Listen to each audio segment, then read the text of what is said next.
প্রকার। দুহাত তোলা মানে ভগবানের চরণে আত্মসমর্পণ করা হলো, নিবেদন করা হলো নিজেকে। হ্যাঁ, আর দুহাত তুলে হাতে তালি দিলে কি হয়? আমাদের ভিতরে অলসতা, জড়তা দূর হয়ে যায়। আর একটা ভালো উপকার হয় বাবা, সেটা কি জানেন? দুহাত তুললে আমাদের ভিতরে যদি অহংকার থাকে সেটা দূর হয়ে যাবে। অনেকে দেখবেন না অহংকার আছে, মনে করুন ইহজগতের, এই পার্থিব জগতের টাকা পয়সার অহংকার। সেও যদি দেখবেন কীর্তন শুনতে আসে, সে কিন্তু হাত তুলতে পারে না, একটু লজ্জা বোধ হয়। এত লোকের মধ্যে আমি টাকা পয়সার মালিক, আমি যদি হাত তুলি তাহলে সেটা কি ভালো দেখায়? আছে অনেকে, সবাই নয়, তা তার একটু লজ্জা বোধ হয়, তাই তো? কিন্তু হরি বল, কোনো ব্যক্তি যদি দুহাত তোলে, সেই তুলতে পারবে দুহাত। কে তুলতে পারবে বলুন তো? যার আত্মার সঙ্গে পরমাত্মার মিলন ঘটে গেছে। সে যতই অর্থশালী হোক, দেখবেন পরমাত্মার আর আত্মার যখন মিলন হয়ে যাবে বাবা, তখন ইহজগতের যা কিছু সব তার কাছে তুচ্ছ মনে হবে। আপনি যখন বাড়ি থেকে এসেছেন, মনে মনে ভেবে নিয়েছেন, মনে মনে চিন্তা করেছেন যাচ্ছি কৃষ্ণ নাম শুনতে, তাই তো? মনে মনে যখনই ভেবেছেন, তখনই আপনার অন্তরের সঙ্গে পরমাত্মার মিলন ঘটে গেছে। আর মিলন ঘটেছে বলেই আপনারা আজ এখানে বসে আছেন। আপনারা নিশ্চয়ই আমার জন্য এখানে বসে নেই। আমি যদি কীর্তন ছেড়ে এখন আমার গুণকীর্তন করি, আপনারা থাকবেন? সবাই চলে যাবেন। তাহলে আপনাদের বসিয়ে রেখেছে কে? আমি নই, কৃষ্ণ নাম হরি নাম, নিতাই গৌর হরি বল হরি বল। তাই সবাই মিলে একবার পরমেশ্বর ভগবান পরমাত্মা স্মরণ করব, দুহাত তুলে। জড়তা নয়, অলসতা নয়, হাত তুলুন দেখি। বলছে যে তুমি আমার সঙ্গী হবে, তোমার জীবনে এত যদি কষ্ট আসে সইতে পারবে? দয়াময়, তোমার সঙ্গী হবে এটাই যথেষ্ট, তাতে আর দুঃখ কষ্ট কিছুই জানতে চাই না। হরি বল। তো শুধুমাত্র আমি আপনি কেন, একবার ভেবে দেখুন না মা, ভগবানের বামের যে সহধর্মিণী, যুগে যুগে প্রেমময়ী রাধারানী শত বৎসর হারা হয়েছিলেন গোবিন্দকে।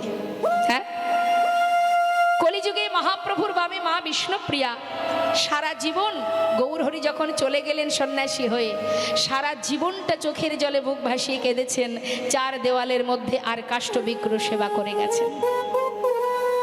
রাম অবতারী প্রভু রামচন্দ্র, যার সহধর্মিণী মা সীতা, যিনি সারা জীবন কোথায় গেল? বনবাসে গেল।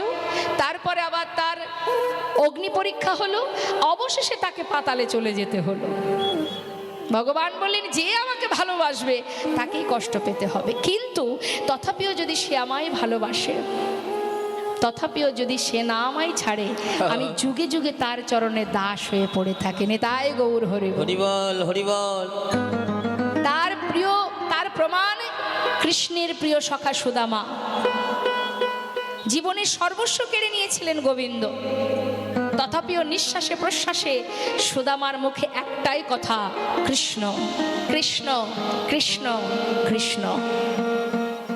এত কষ্ট, এত দুঃখ গাছতলাতে নিয়ে তার স্ত্রী, তার পরিবারকে নিয়ে দিন কাটিয়েছে। ঝড় বৃষ্টি মাথার উপর দিয়ে চলে গেছে।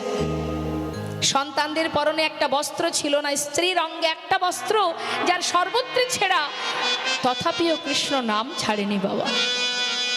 অবশেষে সেই তো ভগবান কৃষ্ণের সোনার সিংহাসনে বসেছিলেন এই প্রিয় ভক্ত সুদামা।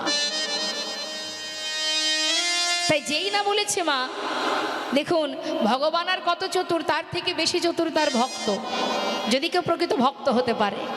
ভক্ত গোবিন্দ ঘোষ বললেন, দয়াময় আমি তোমার সঙ্গী হব এটাই যথেষ্ট, আমি আর কিচ্ছু জানতে চাই না। বেশ, তাহলে আজ থেকে তুমি আমার সঙ্গী। হরি বল।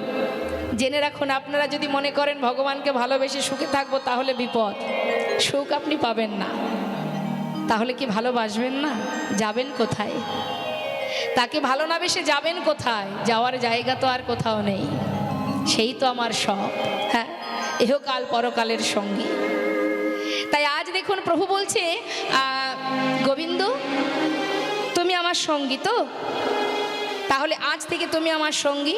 আচ্ছা গোবিন্দ, তুমি তো নীলাচলে এসেছো, জগন্নাথ দর্শন করেছো? প্রভু, তুমি যে জগন্নাথের কথা বলছো, সে তো অচল জগন্নাথ।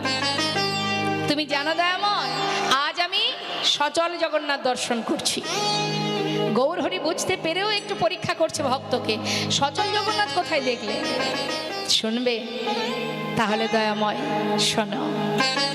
তুহু জগন্নাথ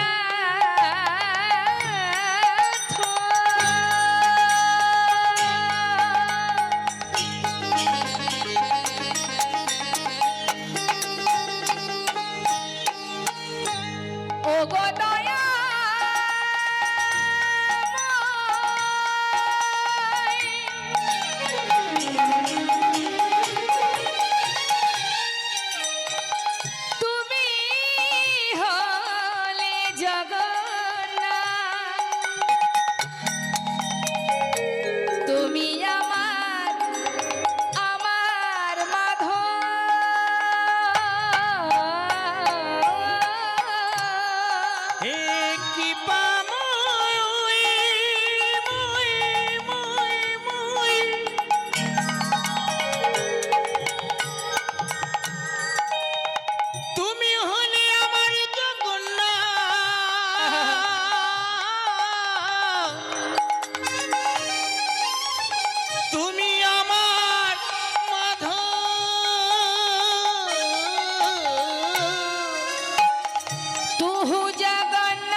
जग बहे नाही मोइछा हे माधव তুমি নতি করে তোই হে মাধব আমি ওই চরণে সবে সপেছি আমি ওই চরণে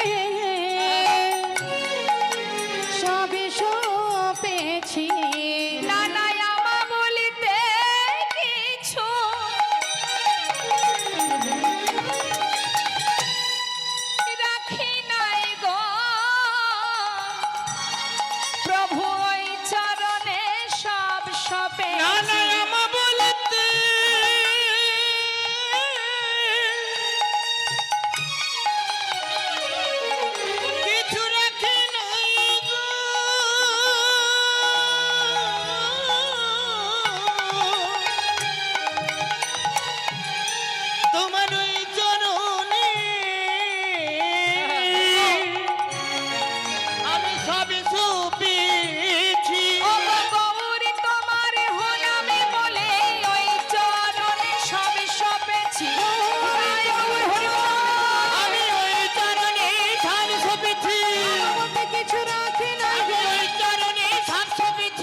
দয়া যেন নাচো রহি মোর হে মাধব। আচ্ছা আচ্ছা আচ্ছা, বেশ বেশ বেশ বেশ। তুমি আমার সঙ্গী হতে চাও, তোমাকে আমার সঙ্গী করেছি, তুমি আমাকে জগন্নাথ মনে করছো, তাই বেশ, আমি তোমার জগন্নাথ। আচ্ছা গোবিন্দ, তুমি বলতে পারো আজকের দিনটা কোন দিন? হ্যাঁ দয়াময়, আজকের দিনটা হলো শুভ বিজয়া দশমী তিথি।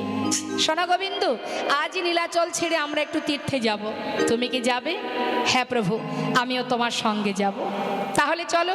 তবে তীর্থে যাওয়াকালীন আমরা কি করি? মা হরে কৃষ্ণ, ওই মাকে ডেকে দিন। হরে কৃষ্ণ হরে কৃষ্ণ। বসে থাকলে তো ঘুম আসবেই। কলির মেয়ে, সেও সুযোগে আছে, বাবার রাজত্ব তো চালাতে হবে। তা বাবার রাজত্ব চালাতে গেলে যারা কৃষ্ণ নাম শুনতে যাবে তাদেরকে কৃষ্ণ নাম শুনতে দেওয়া যাবে না, তাহলে পাপ তাপ দূর হয়ে যাবে, পুণ্য অর্জন হবে। যদি তারা সবাই স্বর্গে গোবিন্দ চরণে গোলক ধামে পৌঁছে যায়, সেখানে যেতে দেওয়া যাবে না। তাই ঘুম এসে দেরি না করে এই চারিপাশে, এই আসরের চারিপাশে ঘুরঘুর ঘুরঘুর করছে, চিন্তা করছে সুযোগ পেলেই তার ঘাড়ে চেপে গিয়ে বসবো।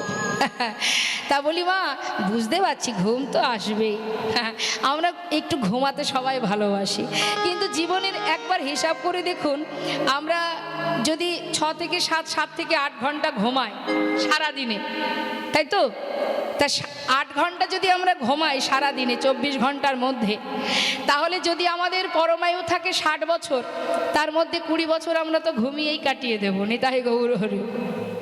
তাই 20 বছর ধরে ঘুমালে 20টা বছর আমাদের কাছে মৃত সমতুল্য, অর্থাৎ কিছুই দেখতে পাবো না, জানতেও পারবো না। হ্যাঁ, তাহলে এত সুন্দর 60 বছর হোক আর 80 বছর হোক, আমরা যে এত সুন্দর কৃষ্ণ ভজনের সময় সুযোগটা পেয়েছি, একদিন তো চিরতরে ঘুমাবো, সেদিন আর মন চাইলেও তাকাতে পারবো না। তা এখন এইটুকু সময় চেষ্টা করতে হবে যাতে আমরা আমাদের এই চোখ দুটো বন্ধ না হয়ে যায়। শুধু কানে শ্রবণ করলে তো হবে না, মনটা তার মধ্যে দিতে হবে। জয় নিতাই। তা আজ গৌরহরি ভক্তগণকে নিয়ে যাচ্ছেন তীর্থধামে। আপনারাও কম বেশি অনেকেই গিয়েছেন তীর্থে। তা একবার বলুন দেখি, তীর্থে যাওয়াকালীন আপনারা কি ভাবতে ভাবতে যান, কি আলোচনা করতে করতে যান? আমার সঙ্গে একটু গল্প করুন না, ভালো লাগবে। এসেছি তো মাত্র 3-4 ঘন্টার অতিথি হয়ে, একটু কথা বললে তো আমিও খুশি হই। বলুন দেখি মা, যখন বাড়ি থেকে কোনো তীর্থে যান, যাওয়ার কালে কি ভাবতে ভাবতে, কি আলোচনা করতে করতে যান? নাম করতে করতে যাই তো, নাকি ভাবে কি জানি বাবা বাড়িতে সেই যে ছাগলটা রয়েছে, ঘরে ওই কর্নারে তালাটা দিলাম কি না কি জানি, এসব ভাবেন? ভাবেন না তো? বাহ, তাহলে আমরা কি বলতে বলতে যাই? ভগবানের নাম করতে করতে যাই, কৃষ্ণ নাম করতে করতে। এটাই যাওয়া উচিত। হ্যাঁ, সব ভুলে যেতে হবে, সংসার আজ আছে কাল থাকবে না, তাই না? তা কৃষ্ণ নাম আমাদের করতে করতে যেতে হয়। তা যখন আজ আমার গৌর সুন্দর তিনি বলছেন যে চলো আমরা একটু তীর্থে যাব, ভক্তগণ সবাই গৌর হরির সঙ্গে যাচ্ছে, তা আমরা যখন লীলা শুনছি, আমরা তো লীলার সাথে সাথে যাচ্ছি। হ্যাঁ, তাহলে আমরাও সবাই মিলে গাইব। এখন গৌর হরি বলছে ভক্ত সবাই কৃষ্ণ নাম করো, সবাই কৃষ্ণ নাম করো। ভক্তরা বলছেন ও প্রভু কৃষ্ণ নাম আমরা কেউ গাইব না, তুমি করো কৃষ্ণ নাম। কেন তোমরা কৃষ্ণ নাম করবে না? বলছে না, আমরা গাইবো, তবে আমরা কৃষ্ণ নাম কেউ গাইব না, আমরা আমাদের ভগবানের নাম গাইব। আমাদের ভগবান কে মা? জোরে বলুন। গৌর সুন্দর। এখন ভক্তরা বলছে কৃষ্ণ নাম তুমি করো প্রভু, তুমি নিজে কৃষ্ণ হয়ে নিজে কৃষ্ণ নাম করো, আমরা কেউ কৃষ্ণ নাম গাইব না, আমরা আমাদের গৌর হরির নাম গাইব। নিতাই গৌর হরি বল হরি বল। তা একবার সবাই মিলে আমরাও গাইবো, আমরাও তো যাচ্ছি তীর্থে। দেখি হাত তুলুন। ঠান্ডা লাগছে নাকি? হ্যাঁ, ঠান্ডা লাগছে না তো? হ্যাঁ, মন যদি থাকে নামের মধ্যে ঠান্ডা লাগবে না। একটু মন দেবেন, দেখবেন এখনকার বাচ্চারা মোবাইলের মধ্যে মন দেয়। ওই যে কী সব খেলা হয় না মোবাইলে, খেলা যদি একবার খেলে তার খাওয়া ঘুম সব চলে যায়, কোনো দিকেই হুঁশ থাকে না। তা আমরা যদি সেটাকে কৃষ্ণ নামের মধ্যে দিয়ে দিই, তাহলে আমাদের ক্ষুধা তৃষ্ণা ঠান্ডা সব দূরে চলে যাবে। দেখি একবার হাত তুলে সবাই মিলে।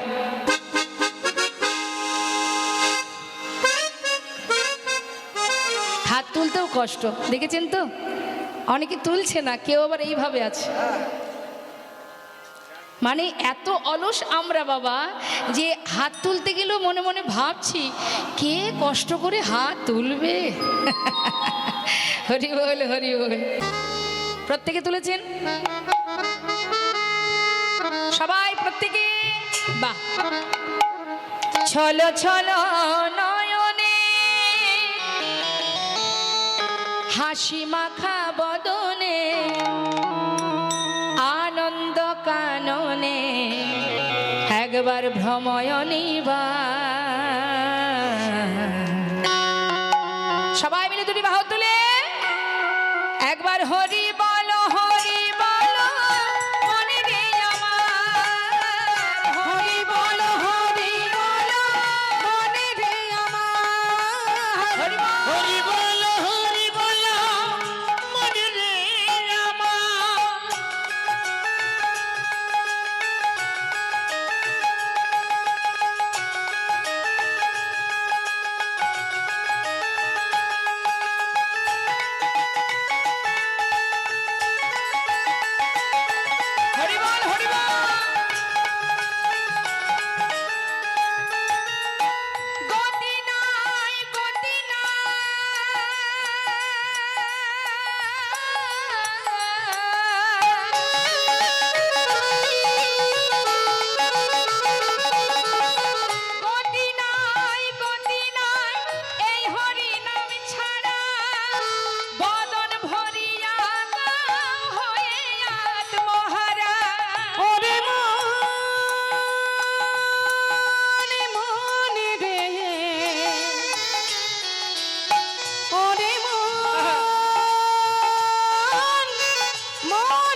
পুড়িতেছে মানুষের কত অহংকার।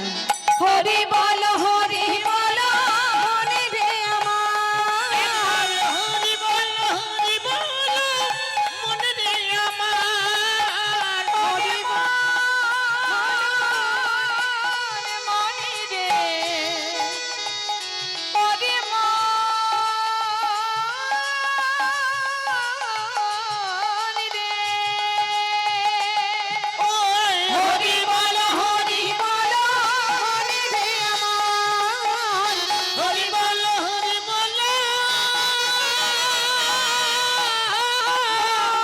মনে রে আমার। হরি বল হরি বল তাই গৌর হরি বল। ভক্তগণকে নিয়ে যাচ্ছে মনের আনন্দে, যেতে যেতে যেতে যেতে গৌর হরি ভক্তদের ফেলে রেখে অনেক দূরে চলে গেছে, একা একা চলে গেছে। তিনি একটু আগে যাচ্ছে তো দ্রুত যাচ্ছেন মা, ভক্তরা সবাই পিছনে পড়ে গেছে। এখন এক ভক্ত বলছে, হ্যাঁ রে, এই, প্রভু তো আগে আগে চলে যাচ্ছে রে। হ্যাঁ, তা কি করে হয়? প্রভু যদি আগে আগে চলে যায় আমরা তো পথ চিনি না, ঠিকঠাক রাস্তাঘাট চিনি না। তো আরেক ভক্ত বলছে, তাহলে প্রভুকে ডাক। ও ও প্রভু গৌর হরি। গৌর হরি। যেই না ডাক দিয়েছে, প্রভু তো বেশ কিছুটা দূরে চলে গেছে মা। তিনি পিছন দিকে তাকিয়ে যেই না ভক্তদের দিকে তাকিয়েছে, প্রভু, ভক্তরা বলছে একটু দাঁড়াও না প্রভু। সঙ্গে সঙ্গে ভক্তরা প্রভুর কাছে এসে দাঁড়িয়েছে। গৌর হরি বলছে, ভক্ত এত ধীরে ধীরে গেলে হবে, একটু তাড়াতাড়ি চলো। যাচ্ছি তো প্রভু। হরি বল হরি বল। তাহলে এখান থেকে আমাদের একটা কথা বুঝতে হবে বাবা, যে প্রকৃতভাবে যদি কেউ ডাকার মতো ডাকে, ভালোবাসে, ভগবানও ভক্তের জন্য অপেক্ষা করে। তিনি কিন্তু অপেক্ষা করছেন ভক্তরা কখন আসবে। কাছে আসা মাত্রই আবার গোবিন্দকে পরীক্ষা করছে, পদে পদে পরীক্ষা করছে গোবিন্দকে। শুধুমাত্র ভক্ত হলেই তো হবে না, তোমাকে পরীক্ষা দিতে হবে গোবিন্দের চরণে। পদে পদে পরীক্ষা করে ভগবান ভক্তকে। ও গোবিন্দ, বলো দয়াময়, আচ্ছা তুমি তো আমার সঙ্গী হয়েছ, তা তোমার কি আর মনে কোনো বাসনা টাসনা আছে? থাকলে বলতে পারো। গোবিন্দ ঘোষ বলছে, প্রভু বাসনা কার থাকে না? সবার যেমন বাসনা থাকে আমারও আছে। ও, তোমার মনে বাসনা আছে? তা কি বাসনা গোবিন্দ? হরি বল। আচ্ছা, যদি ভগবান আপনাদের কাছে এসে বলে যে বলো ভক্ত তোমার মনে কি বাসনা, কি চাইবেন বাবা? কি গো মা, ভগবান যদি এসে বলে বলো ভক্ত কি বাসনা, কি চাইবেন? বলবে যা চাইবে আমি তাই দেব। যদি এমনটা বলে, কি চাইবেন আপনারা? ভগবানকে তার কাছে কি চাইবেন বলুন? টাকা পয়সা? সুখ দাও, শান্তি দাও, ভালো রাখো, এটাই তো আমরা চাই। হ্যাঁ, ধন ঐশ্বর্য দাও, সুখ দাও, ভালো রাখো, সুস্থ রাখো, এটাই আমরা চাই ভগবানের কাছে। হ্যাঁ, যেন ভালো থাকি। তুমি কোথায় আছো, কেমন আছো সেটা আমি জানি না, তুমি যাই থাকো আর তাই থাকো, আমাকে ভালো রাখো। এটা আমাদের চাওয়া। কিন্তু হরিদাস ঠাকুরকে যখন চাবুকের আঘাত করছে, হরিদাস ঠাকুর বলছেন, দয়াময়, যত আঘাতই আমি পাই না কেন তাতে আমার কোনো দুঃখ নেই, তুমি সুখময়, তুমি যেন কষ্ট পেও না। তাই গৌর হরি বল হরি বল। আমার জীবনের কষ্ট সে তো আমার কর্ম অনুযায়ী আমি ফল পাচ্ছি, কিন্তু তুমি তো দয়াল, যদি তুমি কষ্ট পাও আমার জন্য, তুমি যেন কেঁদো না, তুমি যেন কষ্ট পেও না, তুমি সুখময়, সুখে থাকো, এটা ভক্তের চাওয়া। তা আজ গোবিন্দ ঘোষ বলছে, প্রভু শুনবে আমার মনে কি বাসনা? তাহলে শোনো কি বাসনা। দেখুন মা, ভক্তের কাছে ভক্ত বলছে ভগবানকে, হে প্রভু আমার কি বাসনা জানো? আমার মনে বাসনা, আমার মনেতে ছিল গো বাসনা,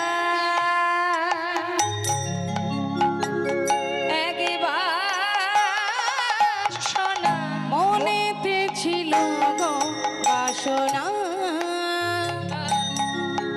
এক বাসনা, আমার মনেতে ছিল গো বাসনা, এক বাসনা, আমার মনেতে ছিল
মধু